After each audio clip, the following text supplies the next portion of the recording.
মেলা হলেও সাধারণ কোনো প্রোগ্রাম হলেও সেখানে দেখা যায় একটু গাড়ি পুলিশ ভাইদেরকে সারাক্ষণ ব্যস্ত থাকতে হয়। তারপর আমার অকারেন্সের ভয় থাকে। শত শত হাজার হাজার ওয়াজ মাহফিল হয়, প্রত্যেকটা মসজিদে জুমার দিন শত শত হাজার মানুষের উপস্থিতি হয়, কিন্তু আলহামদুলিল্লাহ সেখানে কোনো প্রহরার প্রয়োজন হয় না, সেখানে কোনো অশান্তি নেই, সেখানে কোনো দাঙ্গা নেই, সেখানে কোনো হাঙ্গামা নেই, সেখানে কোনো মারামারি নেই। এগুলো থেকে প্রতীয়মান হয় যে ওলামায়ে কেরাম এদেশকে কোথায় নিয়ে যেতে চান, তাদের অবদানের জায়গাটা কোথায়। তারা এদেশের মানুষকে শান্তি, শৃঙ্খলা, নীতি, নৈতিকতা, আদর্শ এবং মানুষ হতে শেখান, খাঁটি মুসলমান হতে শেখান।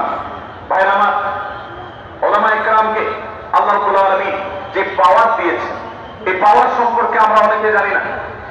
2010 সালের হিসাব অনুযায়ী আমাদের দেশে 3.25 লক্ষ মসজিদ ছিল। সেটা এখন অর্থাৎ 14 বছর পরে এসে নিশ্চয়ই প্রায় 4 লাখের মতো হবে। 4 লক্ষ মসজিদ এদেশে যদি থাকে, এই মসজিদগুলোর ইমাম এবং মুয়াজ্জিন মিলে কমপক্ষে 8 লক্ষ মানুষ আছেন যারা এই মসজিদগুলোতে কাজ করছে। মসজিদগুলোর যে চেইন আছে, এই চেইন গোটা দেশের এমন কোন জায়গা নেই, গ্রাম হোক আর শহর হোক, যেখানে মসজিদ নেই, যেখানে ইমাম সাহেব নেই, মুয়াজ্জিন নেই, খতিব নেই। এই যে মসজিদগুলোর বিশাল